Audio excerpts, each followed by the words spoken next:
baby gorgeous. Welcome to Bravo and Blaze, where we're going to get lit off all the latest going on in the Bravo TV world. This is a safe and uncensored space to discuss our love for everything pop culture and 420 related. So grab your can of goodies and let's get lit.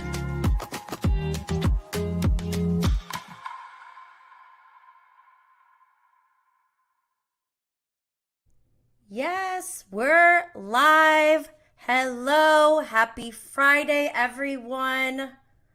Ugh, I'm so glad this week is over. I'm your girl, Jenny Blaze. We are live every Friday at 12 p.m. Eastern on YouTube, Twitter, and Facebook with replays and the audio podcast available on Apple, Spotify, Anchor, Google Podcasts, Stitcher, and iHeartRadio. Yes, Grace just joined us over on YouTube. We have a live interactive chat, and I have slides, which is even better, even more reason to come join us on YouTube.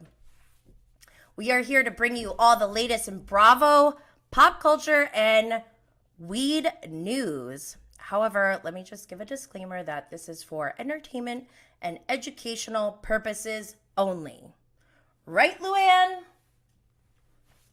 If you are listening and you decide to join us, you'll see that Luann is always on this show every week.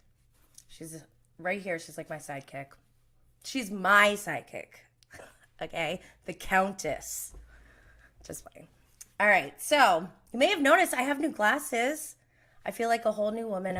I was just telling the people on Instagram, I needed new glasses so bad. My glasses that I had left, because I haven't gone to the eye doctor or anything in like years, like maybe a decade. I don't even know. But my glasses that were hanging on by a thread were my bougie Chanel glasses that I got before having children. Like, you know that Instagram reel video that's like, it's giving, I have no kids. Like, that used to be my life. My bougie glasses. So now I have toddlers coming after me trying to grab my glasses, and I was like, you know what? I gotta get like the cheapest kind because these could break. They've already put their paws on everything. So lucky for me, I found this place online, and if you're interested, there's a link in the show notes. You can get $10 off and 15% off plus free shipping, or 30% off frames plus 50% off lenses on designer brands. I got 2 pair. The other ones, these are cute. I'll wear them another time. But I thought these ones are cool because, like, they're Bravo and Blaze red, like, very bright, and they just, like, go, right? Anyways, I'm digging them. I like them. My 13-year-old said, please don't ever wear those when you come pick me up. And I thought that was rude AF. Anyways, let's move on with today's show. Okay, for today's episode, we will be going through all the newest shows that have aired on Bravo. For this week, we have Real Housewives of Potomac, the finale. Oh my gosh, what a season.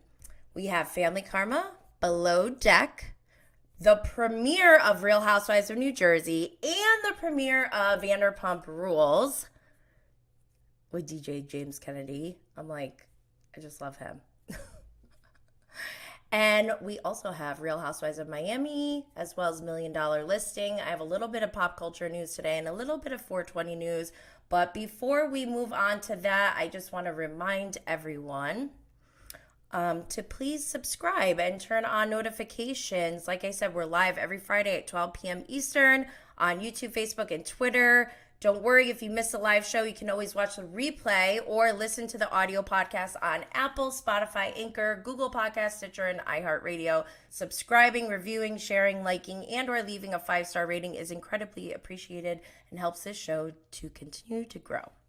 Also, don't forget our social media handle is at Bravo and Blaze on Twitter, Instagram, TikTok, Facebook, YouTube, even on Twitch. But I'm most active on Instagram and Twitter. So you can always hit me up there. And as you know, bravoandblaze.com is where you can get all your fun Bravo inspired merch and products from your fave shows. I got the grandfather MFer mug right here. Holla if you hear me. If you know who this is referring to, put it in the comments. I want to see how many people know.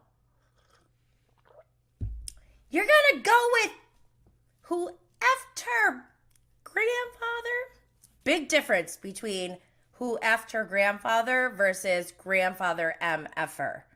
And everyone just kept saying, like, I'm like, why do they keep saying grandfather MFer? I don't understand. So then this was born. Look at matching. Bravo and Blaze red all over the place. Anyways, go hit up bravoandblaze.com. And there's a link to buy as well in the show notes. Okay. Also, if you're a can mom like myself, I got a little doob right here. Ready for later. Actually, I got two. It's for later. But if you're an entrepreneur, you're trying to break the stigma of cannabis consumption and you want to thrive outside of the corporate world, making money for yourself, please make sure you check out my other podcast, Cannabis Mom Boss, where I share stories of my life as mom, cannabis advocate, and entrepreneur, but also lessons I've learned along the way about self-care, personal development, entrepreneurship, business, investments, and just life in general. The mission of Cannabis Mom Boss is to empower others to safely, responsibly, and confidently come out of the green closet to modernize the perception of today's cannabis consumers, as well as provide the resources and tools you need to achieve results. Results driven. High performance delivered. That was one of our taglines with my the first consulting firm that I worked for back in the day. And if you're new here, this is where I usually give my quick background that I am a former corporate IT consultant. I ran and scaled an 8-figure business to a 9-figure business. My last role, strategy management and technical consulting are my areas of expertise. But instead of doing that for the world's largest global consulting firms and Fortune 500 businesses, I am now bringing those skills and resources to you all, to my fellow canna moms. You don't have to be a mom. You don't have to use cannabis. You just have to be 420 friendly pretty much and want to make it happen. I'm trying not to swear. My mother was like, Jenny Pa, I like your show, but you swear too much. I can't really do her accent that well. But yeah, I was like, that's part of my personality, Mom. She's like, oh, no. It's too much. So I'm trying to scale back on that. But anyways, I don't even know where I left off. Let's see. Yes, I am here to help canna moms to create their own unique career path by creating an online business that is both passion-filled and purpose-driven. Like I said, you don't have to be a mom or cannabis consumer because we support everyone, unlike Bethany, who we know doesn't support other women. But Cannabis Mom Boss is live on Thursdays at 1 p.m. Eastern here on the same YouTube channel, which is also available for replay if you miss the live stream. If you're a podcast listener, you are in luck because Cannabis Mom Boss is available on Apple, Spotify, Google Podcasts, and iHeartRadio. Yesterday's show, I answered 3 questions that I got around scaling a business online. What products do I sell? Where is the best place to have an online shop? I mean, there's so many options. And how do I find sponsorship? Those are all great questions, but they're also very loaded questions. So I tried my best to give as much information as I could in as much time as I had. I just listened to a TED Talk audiobook, and it said that 18 minutes was the perfect TED Talk amount of time. And I was like, I cannot talk about anything in just 18 minutes. I don't know if that's for me, but I just wanted to remind you all that we have the Cannabis Mom Boss Manifestation Framework available. This crash course gives you a glimpse into all the tools and strategies I've taken from my formal education, professional experience, and personal successes that have proven to give results. I have not only implemented this in my own personal life for success, but these are the same strategies, tools, and techniques that Fortune 500 and top global consulting firms have been using for decades, running multi-million and billion-dollar businesses. Like I already mentioned my last role. To be honest, like the business part has always been very, like, not easy, but it's been not as much of a struggle, I guess. It's more like the personal transformations in my life that were the most difficult. I at one point lost 100 pounds, over 100 pounds after my first child. Having that kind of weight transformation, if any of you have ever had that much of a difference, it's like, it really opens your eyes to so many things. But I've done that before. There was a point in my life where I was in a not so great situation financially. I thought I was going to have to file for bankruptcy. And luckily for me, I was able to not only get out of debt, but I was able to triple my salary and was able to save up a nest egg for my next investment, all within a 3-year time span. So I know that if I can do these things, then I can help others do the same. And I've helped run 9-figure businesses. So what? Like, it's hard? I feel like people used to look at me like an Elle Woods in my old corporate days. I couldn't be myself. And I always loved that Elle Woods could just be herself. And so now I'm trying to live that life out. But anyways, I'm going to move on. Also, I have coaching and consulting services available as well. If you want one-on-one, if you want to work with me one-on-one, but also I have pre-enrollment available for the Top 100 Charting Podcast Academy. If you've been following along on the Bravo and Blaze journey, you know that last year I started this podcast the first week of January 2022. And my promise to myself was I'm going to do one episode a week and just keep my head down and do my best and try to hone my skills. If you go back to my first episode ever, it was only audio. I didn't have all this video and visuals and stuff like that at that time, but we've continued to grow. And within less than 4 months, Bravo and Blaze reached number 8 in the top 100 indie TV reviews charts. So like I said, if I could do these things, I know that anyone else can. There's nothing like crazy that I did. There's no secret. I'm not trying to like hoard information. I'm an information technology consultant. Communicating and giving information is like fun for me. Anyways, okay, so I'm gonna move on to Bravo and Blaze and 420 news. Okay. Oh wait, shoot, I forgot to include, I have a shout out to Bravo Mafioso on Twitter, who asked to do an article on me, and that was posted this week. So there's a link in the show notes. I thought that was so nice. So shout out and thank you so much for interviewing me. That's so nice. So moving on to 420 news. I don't have like huge 420 news as far as like cannabis goes. But I did want to mention these 2 posts that I saw on Instagram this week. So the first one is from Washington Post, and it says, moms are microdosing mushrooms for anxiety and depression. The other post is from Psych Spotlight, and it says, Virginia Senate approves psilocybin rescheduling bill.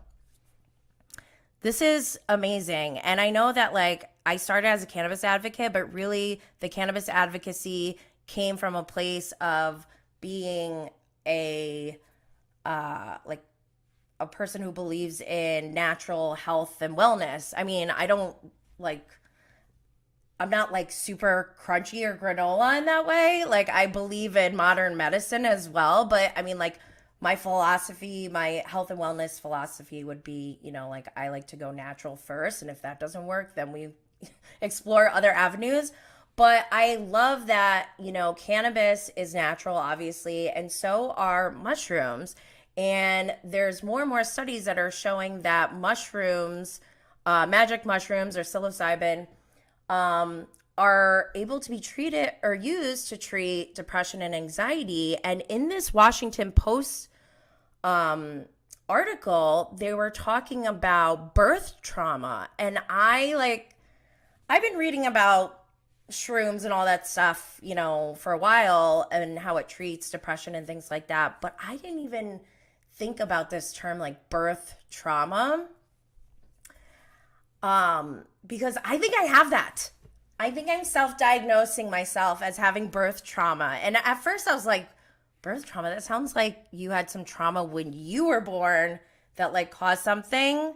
But I guess in this context, they meant like birth trauma after you have going through giving birth is traumatic. And I felt that way after my first child. And I remember because I was one of the first people out of my friend group, around my same age, who had a baby. And I was like, guys, this is not what they say it is. I don't mean to scare anyone if you're pregnant now or planning on getting pregnant, but I didn't know that you could be so traumatized from giving birth. And I am one of those people. And I just love this article because they gave 4 things that they recommend if you're considering this type of treatment. The first one is educate yourself about the research, obviously. And also I have a link to this article in the show notes if you want to go read it more thoroughly. But the second thing is go through a medical evaluation. Obviously, I think that's very important. Third, find ethical sources of psychedelics. You don't want to just not know where you're getting your product from. I feel that same way about anything, literally anything, your food, your weed. I want to know where it's coming from. And number 4, get support in preparation and integration. I love this article. I love that the Washington Post is the one who, that's the source, because obviously, Psych Spotlight is going to talk about these things all the time, but it's nice to see a more mainstream media source dive into that as well. So cool. Let's move on to pop culture news. Okay. I don't have a ton compared to last week, at least, but one. Okay. I watched Pamela, A Love Story on Netflix, and it's just it's so sad that we live through these decades of women being abused, blatantly being abused, and we all just watched and no one did anything. And the Me Too movement has forced people to start taking accountability. And even though I'm sure there's a lot of incidents of, sexual assault or harassment and things like that, that still goes under the radar, we're coming to this point where people are starting to speak out and we have more outlets to tell our stories. And so I thought it was super brave of Pam Anderson doing this documentary, and I'm angry for her on behalf of women. And I hope that she has the comeback in all of her story. Okay? Yeah, I said her story.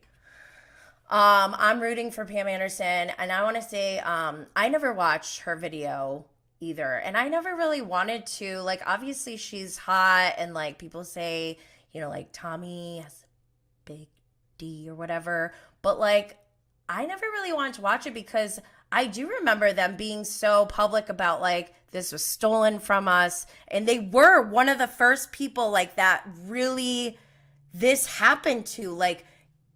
Pam Anderson walked so Kim Kardashian could run. Pam Anderson should have a Skims empire.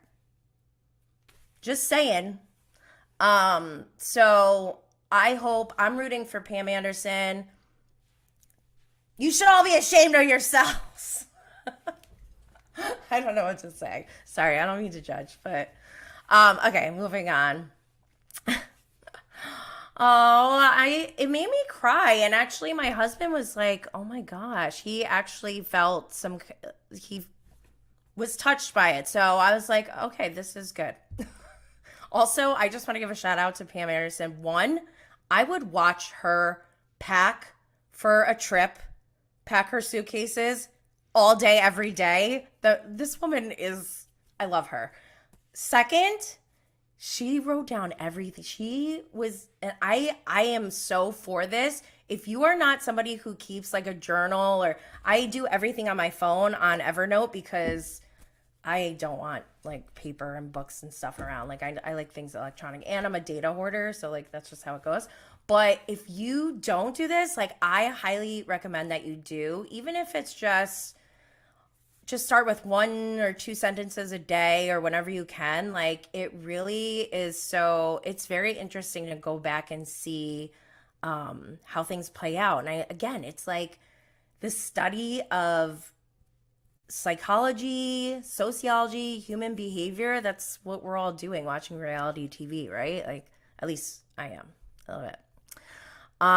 Okay. Oh, and one part she did say, she was like, one of my boyfriends, he like was definitely cheating on me, and I thought it was suspicious, so I wrote washing penis in the sink. Suspicious. Like she's so funny and so cute. All right, moving on. I was super disappointed with this slide because I found a GIF that was actually animated, and it showed Jennifer Lopez and Ben Affleck at the Grammys dancing.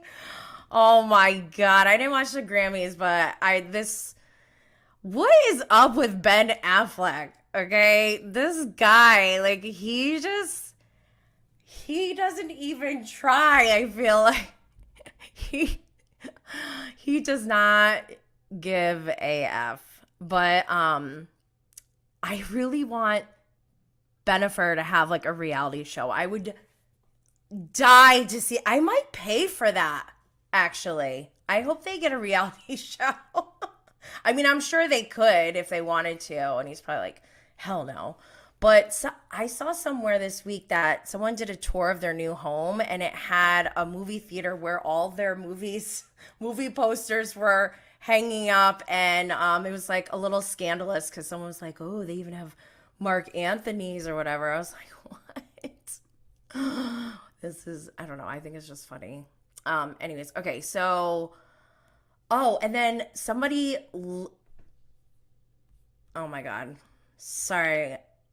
My music just turned on. That was really scary. Okay. Whew. Sorry about that. Okay, let me get back on track. So, Bennifer, they were sitting next to, I think, Trevor Noah when he was like hosting or whatever, and you couldn't hear them, but somebody like read their lips, and I guess Jennifer said to Ben, like, stop, look more friendly, look motivated. And his response was, I might. And I just like find that so hilarious. I don't know why. They're like so interesting to watch. Okay, and then real quick in pop culture, I was listening to the Fugees this week, and I was listening to Killing Me Softly and Ready or Not, and I've always loved Ready or Not way more. And I've always thought it was weird that people like Killing Me Softly was such a bigger song. So I just did a poll, and y'all really love Killing Me Softly more. And so I was like, what? I was like getting upset about it. I was like, I don't understand why. And then I go, you know what? In my mind, I think I didn't like it as much because Killing Me Softly is like a remade song, right? And I'm like, so points off, because it's all subjective, points off for the unoriginal part. But then I Googled it, and Ready or Not has a sample from an Enya song that doo-doo-doo, you know, that where it like echoes from one side to the other. That was taken from Enya's song, and there even was a lawsuit that the person from Enya lost. Fugees won, and they got away with it. So then I was like, oh my God, I feel like weird about it now. I don't know if I still love it the same. I do enjoy listening to it, but whatever. I love doing polls. So I have 2 more polls in today's episode. But we're going to move on to Bravo World news, meaning things that are going on in the Bravo world, but not, directly in the shows that we're going to go over today. So first thing, oh my gosh, we talked about this last week, and shout out to Bravo Breaking News and, oh God, I'm going to mess this up. And Paul Nome Diaz? Wait. And Paul Nome Diaz? What does that mean? That's Spanish for something. Anyways, I'm sorry. Yeah, so we know that Brandi got sent home by production from Real Housewives Ultimate Girls Trip Season 4 in Marrakesh because she did something to Caroline Manzo, allegedly, and production sent her home. Then Caroline decided to leave on her own accord after that. And we come to find out this post from Bravo Breaking News says Peacock releases statement after RHUGT incident with Brandi Glanville and Caroline Manzo. I read it days ago, so I don't remember exactly what it said, but I think it was along the lines of like, we have to put our safety, our cast safety first. And then Brandi, I guess, was like, not true or something. She didn't release like an official statement. Caroline Manzo hasn't spoken up.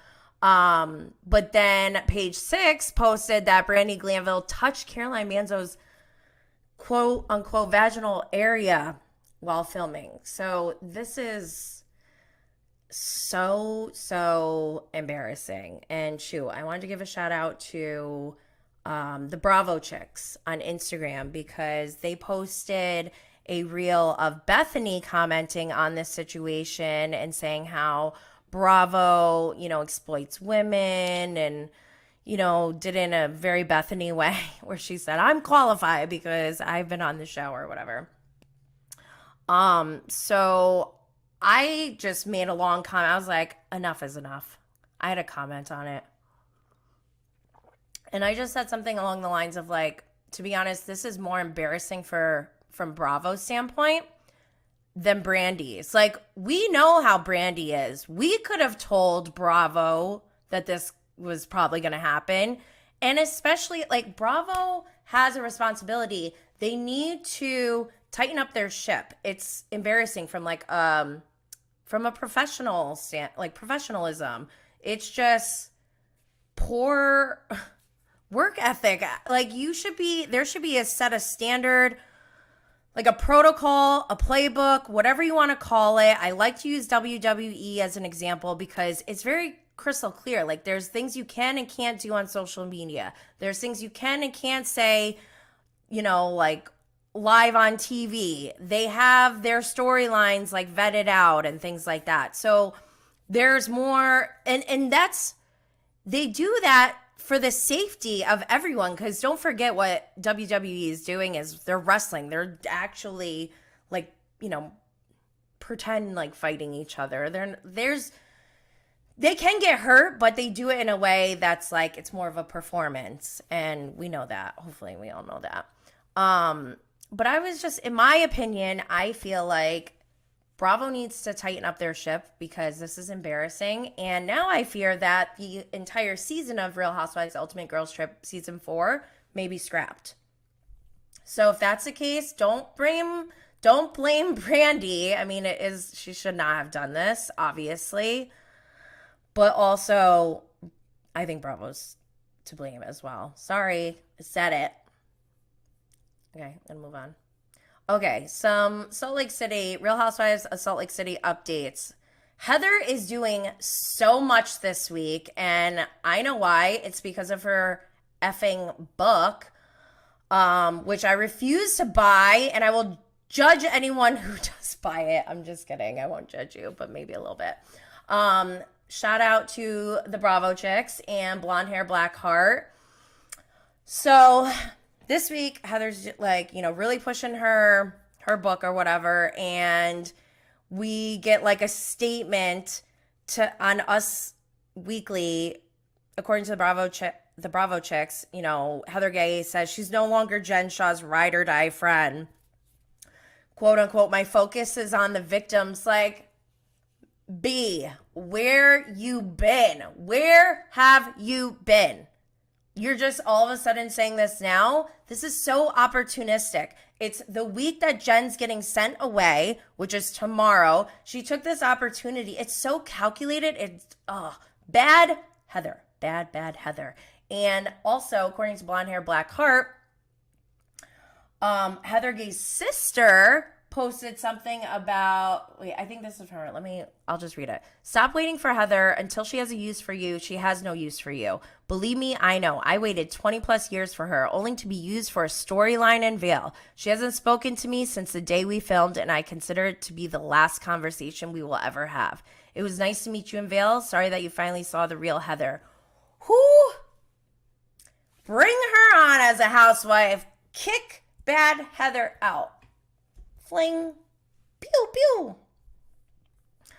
Also, I want to remind you all that I interviewed Marilla Bueno, who a lot of people think is just Jen Shah's assistant. And to be honest, like, I think that's how we were introduced to him because on season 1, they put his name in there. Like, it seemed like they were going to have him on the show or something. But, then they like totally flip that, and we find out that he used to be Heather's former employee and made it sound like she had to fire him and all this, like making him sound so awful, And then, so then I interviewed him back in April of last year during the filming of season 3, and he gave information about Heather and Jen that will make you think way differently about Heather. And I'll just say, I think Heather could be worse than Jen Shah. Just putting that out there. It's just my opinion. Don't come after me.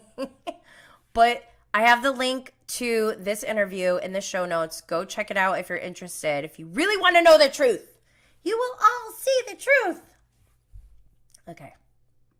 Moving on. Wow, we're 32 minutes in already.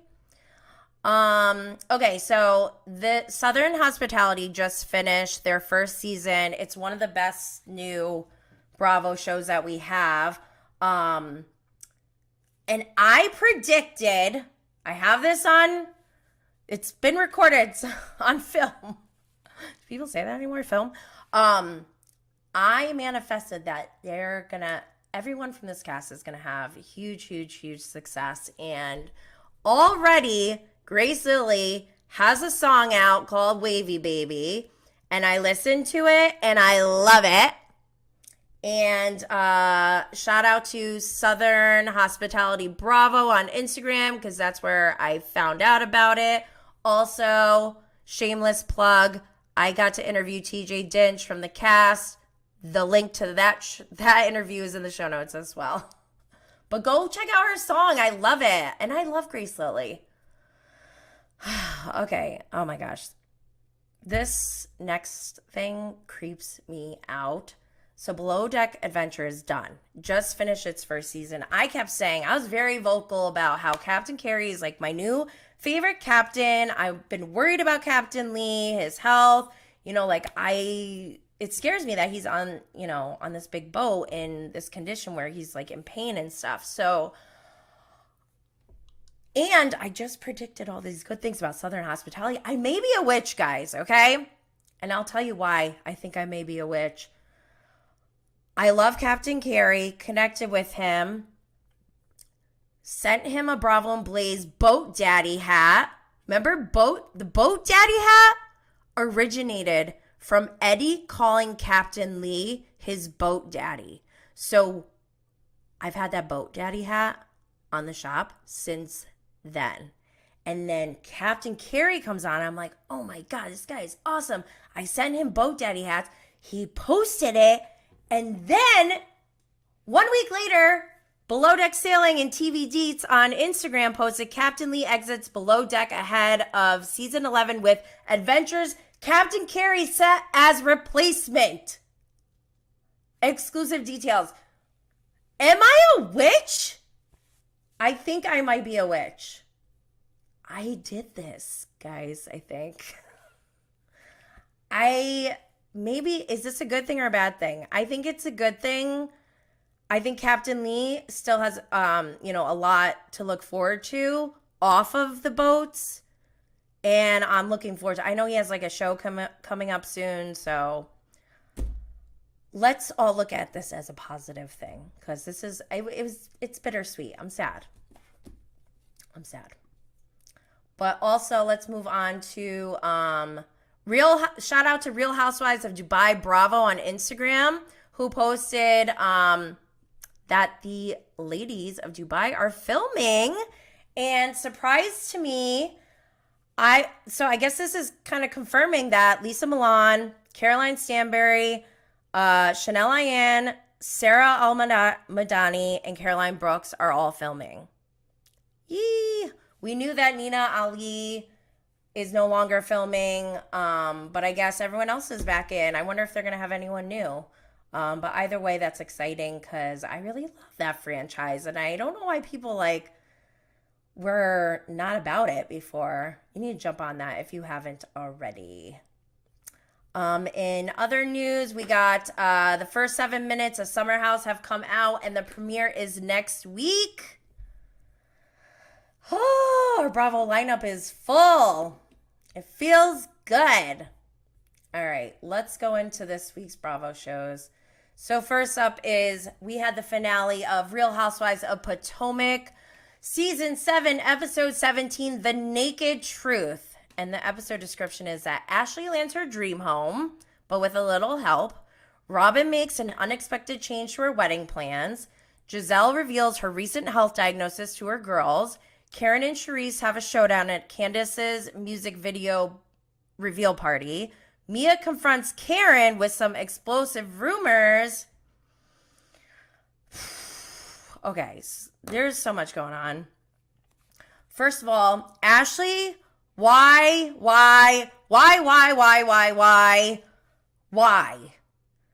Second of all, I told you so, bros. Ashley and Luke are not together. It's confirmed. I won the bet. I have to cash in. If anyone has an idea of what I should be doing for that, I think what we originally said was I was going to have them wear some Bravo and Blaze gear on their show. But I feel like we could do better, right? So if you have any ideas, let me know.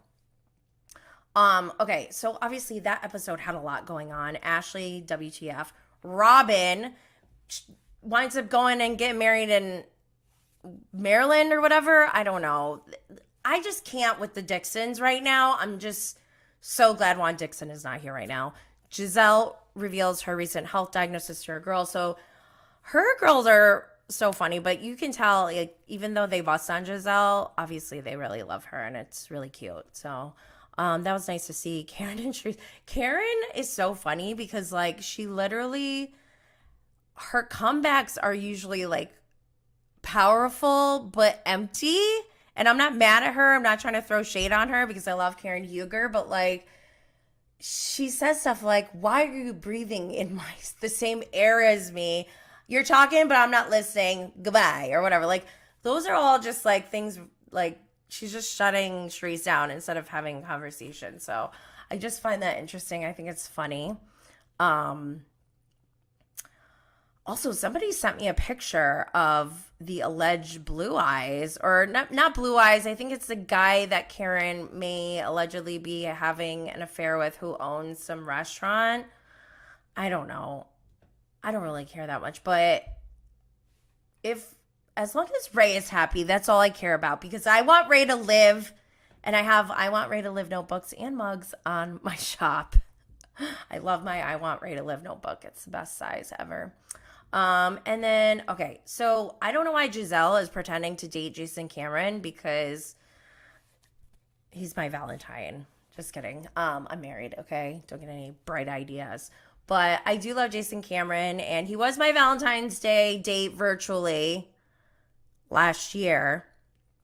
Links in the show notes. I'm trying to get him back on. We'll see. I talked to him today or yesterday. I'm not sure. I talked to him recently, so we'll see. I even posted, okay, so I'm going to talk about the Dixons. Robin and Juan, I posted a clip this week from, now that we know Robin admitted that she knew Juan had an affair before filming, because I wasn't sure about that. I'm like, did she know? Or like, what the hell's going on here? So she knew. And there's a scene where they're talking in the kitchen and she's talking about, oh, the prenup, an infidelity clause was brought up. And he's like, Robin, we are not those people. And I'm watching it like, what? What kind of psychopathy am I watching here? Like, you are absolutely those people. This is sick, man. Like, it's so crazy to me that I am scared of the Dixons. I find them to be terrifying. To be able to lie like that and to be able to just like pretend that's scary to me. That is scary. So I wrote a blog post about it to talk about it more. Robin was on Watch What Happens Live, and Andy, I heard, like, yelled at Robin. So I don't think that part was on the actual episode, but he did lay into her right away on the episode, like, hey, how come you didn't? He's like, you are on a show. And she just, oh my God, her answers were not good, first of all. She sounded so ridiculous. She basically was like, for whatever reason, this girl decided she wanted to fly to Maryland. Like, what are you talking about, Robin? You sound like so crazy right now. Like, this is embarrassing and mortifying. I can't believe, like, are we getting punked or is this really happening? Because I have so much secondhand embarrassment that I don't even want to see it anymore. And I never had a problem with the Dixons before, but pile on the lawsuit that's out there where Juan is named as not doing anything in a situation with his basketball player who was catfished and sexually assaulted by his assistant coach. Nobody's talking about that. But also, Michael Darby, not Michael Darby, Juan's mistress. I keep saying, like, it was just Michael Darby disguising his voice. But she talked to Giorgio Says and said basically, like, no, it was not me going there for another person. I was going there to see Juan. And granted, like, I don't know if that was really her. I don't know all the situation, but like, this is so embarrassing. And it's like, I'm offended now at this point by the Dixons. Like, don't come to the table like this. We're not having it. We are not stupid. Don't insult us. Right? Who's mad? I'm mad. So hopefully, I don't know what they're going to do with Robin. We still have the reunion coming up and these fierce looks, most of them. I don't know. Now I'm starting to like not like them as much because now we've seen Miami's reunion looks, but I like the blue. Whatever. I'm going to move on. Okay. So Family Karma, Season 3, Episode 13, Groomzilla. Groomzilla. Episode description. With Amrit and Nicholas's wedding only days away, the Kapais prepare to meet Nicholas's parents for the first time.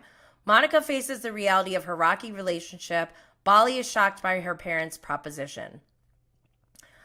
The thing that bothered me the most, that made me like so sad this episode, was Nicholas saying that his sister won't go to the wedding because of her church. And I am mad. That makes me so angry because religion, I don't care what religion it is, it should never keep you from doing hurtful things to people you love. And if that's the case, are you in a healthy religion?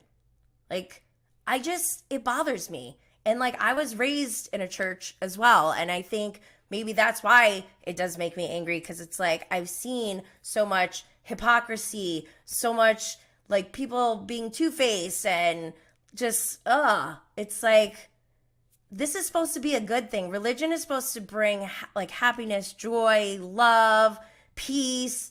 And to know that you won't even go to your brother's wedding because of your church, boo, boo, boo, boo. I don't like it. I'm sweating now because I'm all mad. But I know for sure that when we do see Amrit and Nicholas's wedding, I'm going to be sobbing. I will be sobbing. I just love them. And this past week, it was really sad because I'm a hardcore Raj Vaswani stan. Love that man. And it was so hard to see. He was being very straightforward, very blunt with Monica about her relationship with Richie. And it was awful because she had to answer the questions honestly, and it made her cry, and he just kept going in on her. And like, I don't think he was trying to like hurt her intentionally, but he was trying to like look in the mirror, like, come on, girl, let's get it together. And yeah, some people are like, oh my God, that's so mean. Like, he cares about his daughter. He wants to point out the facts, and she's so lucky she has a dad like Raj Vaswani. Love him. And Bali is shocked by her parents' proposition. I thought this was so funny because Bali's the one who's been like, oh, I don't have to move, in with O'Malley or whatever. Like, I'm going to stay here with my parents. And they're like, you can go. They kind of pulled a Mary Cosby on her, like, you could go, little girl. Just kidding, not with that same energy. But Bali, I'm like shocked that Bali does want to stick around. It's like interesting. I don't know. But I guess maybe she has trauma from like being dependent on her first husband, because it sounded like that was like very traumatic. But I wish the best for them. I hope it turns out well. I'm going to move on to the next slide. We got Below Deck, Season 10, Episode 11, Fraz-zzled. The episode description is Captain Sandy becomes increasingly annoyed with the interior and enlists Chef Rachel to help manage Fraser and his team. The crew starts to see a different side of Alyssa. Ross begs his way out of the doghouse once again. Ugh. And sparks fly as Tony reveals a hidden talent that captures the attention of newly divorced charter guests. Oh my gosh. Okay. Why was Captain Sandy so nice and patient and calm with Camille, who like just blatantly didn't do her job? But then when it comes to Fraser, she's just so short with him. And like, I think actually now that I'm thinking about it, I feel like she wasn't as hard on him in the beginning of the season or when she first came on, but he is kind of defensive too at the same time. And I think she's getting annoyed by that. But I thought it was crazy that she came out, she's like, I can hear them. And like, she just seemed annoyed by them and goes out and was like, somebody pull my linens from my bed. Like, it felt very evil stepmom like Cinderella. And I just didn't like that.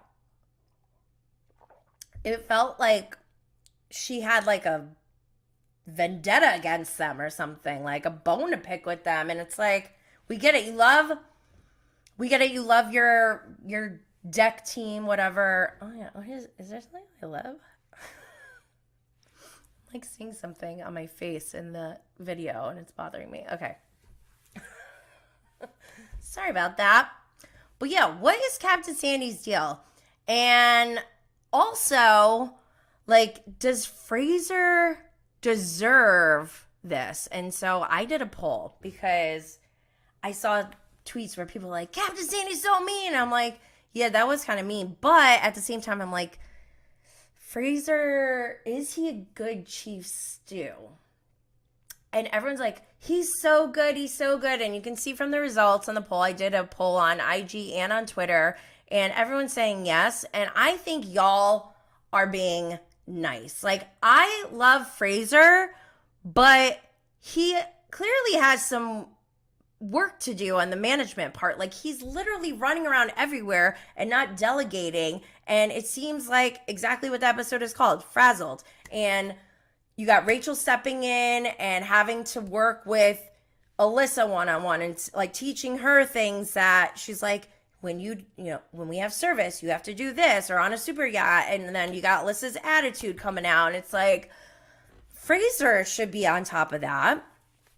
And Rachel should be able to lean on Fraser to be like, hey, like, these are the expectations for X, Y, and Z. I need your team to get in line. And that's where he goes and communicates with them and monitors and makes sure. That's what managing is. So, what else? Ross. Oh my God, Ross. Why does anyone like this guy? He's 38. He is an imbecile. I don't know. Like, I can't believe this girl is falling for his crap. And he's just like, it was so gross to watch. And it worked. She fell for it. That was gross. Oh my God. I'm gross. Stuff coming out of my face. Get it together, Jenny. Okay. So, what else? Oh, Tony. I thought this was so funny. Tony out of nowhere is like, yeah, I used to be a fire dancer. And he just starts like whipping it out. I'm like, oh my God, that was pretty crazy. He just said it so like nonchalantly, like, oh yeah, I used to be a fire dancer. He was really good. But before I move on, I did also write a blog post on this episode because I was listening to this book on leadership this week, and they're talking about having humility. And I thought, they're saying like all good leaders, successful leaders should have humility. If you don't, then you're giving off arrogance, and that doesn't do well when you're managing a team or a business or whatever. And so I really love that Chef Rachel, she showed humility. She was like, listen, Captain Sandy gave me some feedback. And even, I think it was last week where she was making comments about Ross. Like, Ross was so blackout drunk and embarrassing. She was like, well, I can't really say anything because, then they flash back to her first season. But you've seen her grow. And that's what I love about Chef Rachel is that, like, she's admitted it. She's taken accountability, and she has humility. And then it got me thinking about Captain Sandy. I'm like, does Captain Sandy ever show humility? And then I was like, wait, but should a captain on a super yacht, should they show humility? Captain Lee kind of did, right? When he was like, listen, I wish I could do this job. I just can't. That was humility, right? So yeah. Has Captain Sandy shown humility? I don't think so. If anyone knows of a time, please let me know. All right, let's move on to The Real Housewives of New Jersey. The season 13 premiere, new friends, same Jersey. The episode description is when Melissa throws an 80s inspired roller skating party. I have a comment about that. Teresa takes the opportunity to mend fences with Margaret, but not her brother. While Dolores draws boundaries with Frank and her new man, Jennifer struggles to move forward from past offenses. Things come to a head at Dolores' charity calendar shoot, where Jennifer and Dolores finally confront each other, leaving heads turned and car doors slamming. Okay, so a lot going on. First of all, I thought it was so funny. Melissa's like, I'm throwing an 80s inspired party. If anyone knows Melissa Gorga, they know I love 80s. And I'm like, I've never heard her say anything about 80s like ever. I don't recall, but that was funny. Teresa went up to Margaret to invite her over, so that was nice. Probably more than she deserved, but and Joey Gorga is being Joey Gorga, just like pouting like, oh, my sister didn't even talk to me. So whatever. And but then this whole Dolo, Dolores and Jennifer Aiden, it's like hurting my heart to see them not get along. And it's just, I don't know. Dolores has a new boyfriend, Paulie. Huge red flag. She was saying she goes, Paulie he's very like, if you're my woman, then you're mine or something. I don't know. It was like red flag galore. And I'm like, does she hear herself? Is anyone like, this is not normal.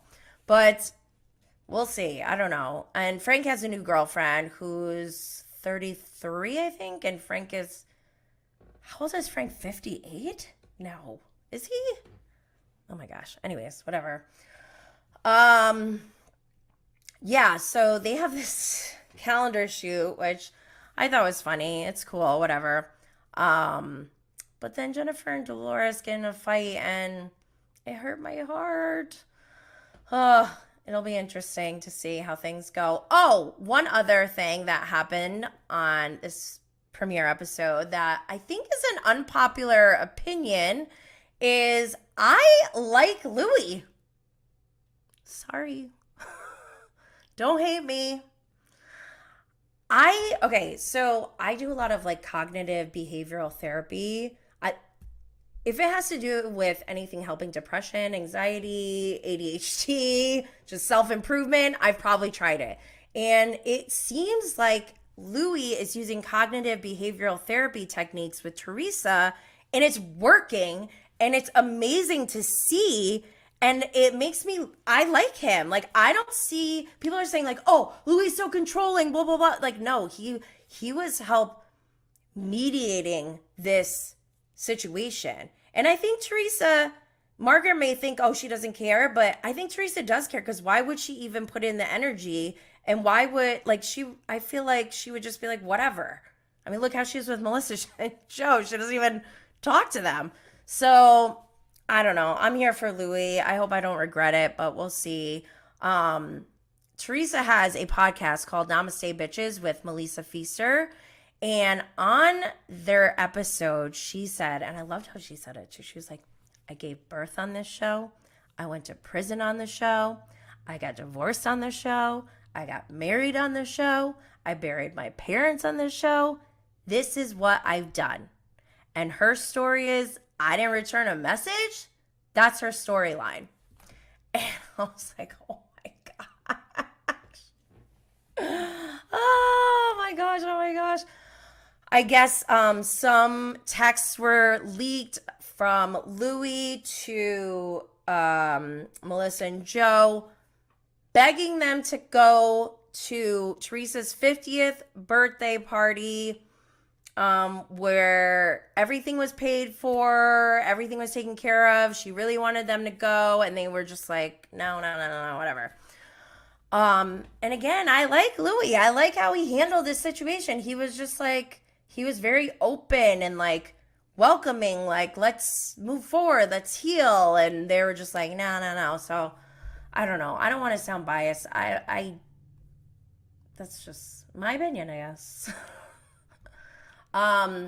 Yes. And so before Namaste Bitches even came out, I didn't know that Melissa was going to be doing the podcast with Teresa, and she announced it right after she agreed to be on my show. And so I have an episode with her where she talks about, before they launched their Namaste Bitches podcast. So go check that out. Link is in the show notes.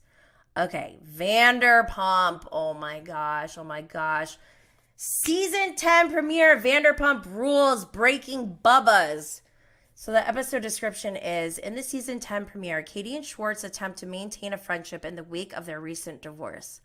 Lala finds herself reeling after shocking allegations are levied at her ex-fiancé. James introduces new girlfriend Allie to the rest of the group, but when his sobriety comes into question, he has an answer to Lisa Vanderpump. Tensions between Schwartz and Lala bubble over when one of them commits the ultimate act of betrayal.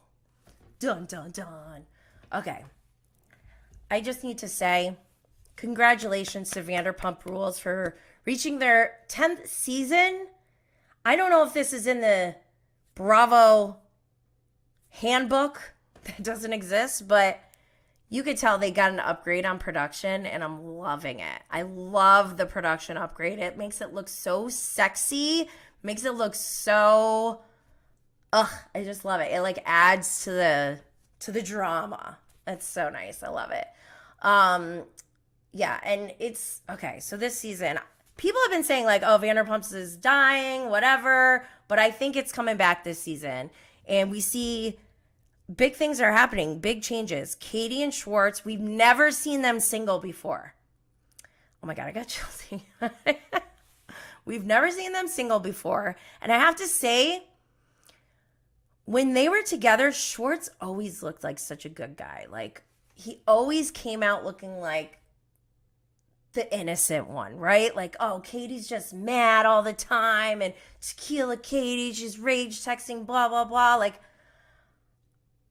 now that they're not together, I feel like Schwartz is not looking so great as far as like his behavior. Like, Katie may get some vindication from this. And I'm so here for a single Katie. Like, I love her. I want to see her thrive. I want to see Tom Schwartz thrive as well. And I still like him. I have no issues with him, but he's just got some questionable behavior lately. And I think it's part of what broke up Katie and Tom, you know, in the first place. Like, it's his lack of, he doesn't take a stand on anything. Like, he is just like a whatever guy. Like, he played pickleball with Randall after that article came out. And I did an episode with allegedly Bravo, 2 lawyers after that article came out. It was long. It was so long. I didn't even get to read it all. But the stuff in there about Randall is really bad. And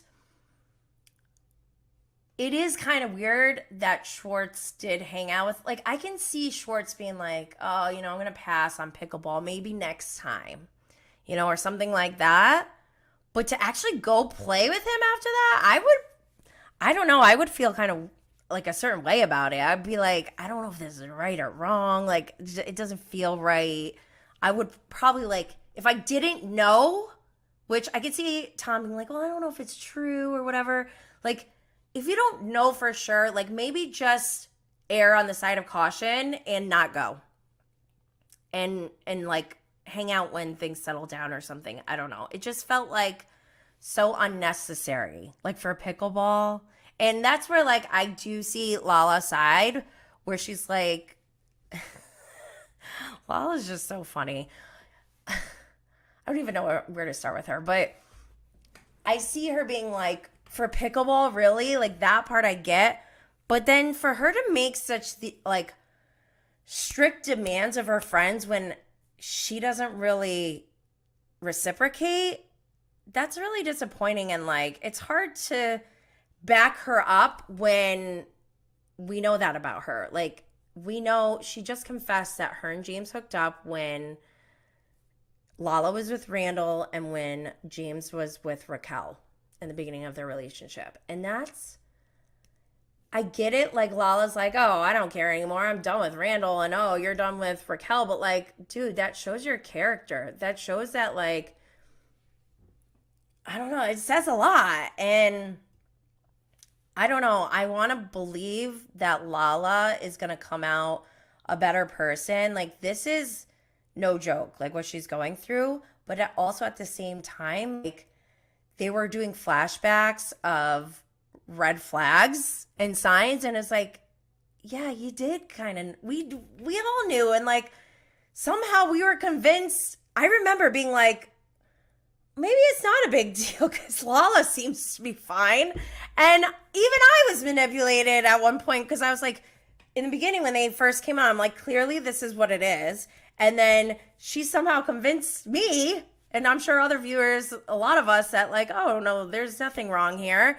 And then this happens, and I'm like, oh, I'm not surprised. And then it's like, wait, Lala, you did know about this stuff. Like, it's hard. I don't know. At the last reunion, she was like, he made me feel safe enough to bring a child into this world. And that part I felt so sad for, because I'm like, yeah, that's really messed up. But at the same time, like, but were you lying to yourself? Or, like,